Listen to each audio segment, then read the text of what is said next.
startups get really hard when the product gets into market. And those of you who've done it know this, right? Like when you're building the product, it's all good. How's your startup? It's doing fantastic. We're building the product. It's going to be great. It's so genius. Like everybody I tell about it kisses me on the lips and says, wonderful.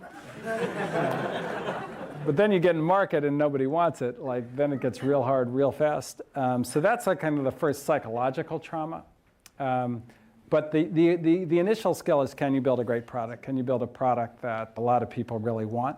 And that is different than kind of building a great company. But if you can't build a great product, it doesn't matter if you can build a great company, because you don't belong at a startup, because if you can't build a great product, you'll never get to the great company. And that was actually a big error in the 90s.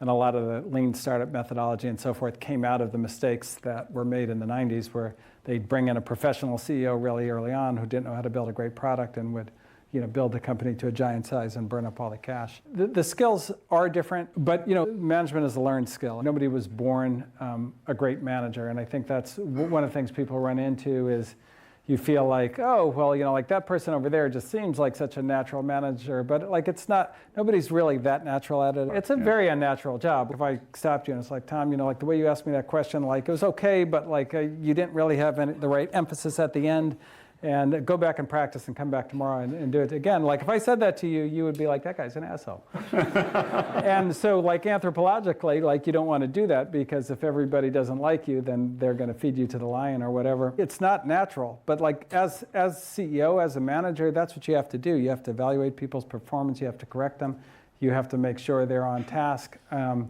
those kinds of motions, you have to learn how to do them, and you have to learn how to do them in a way that everybody doesn't hate you all the time. They're going to hate you some of the time.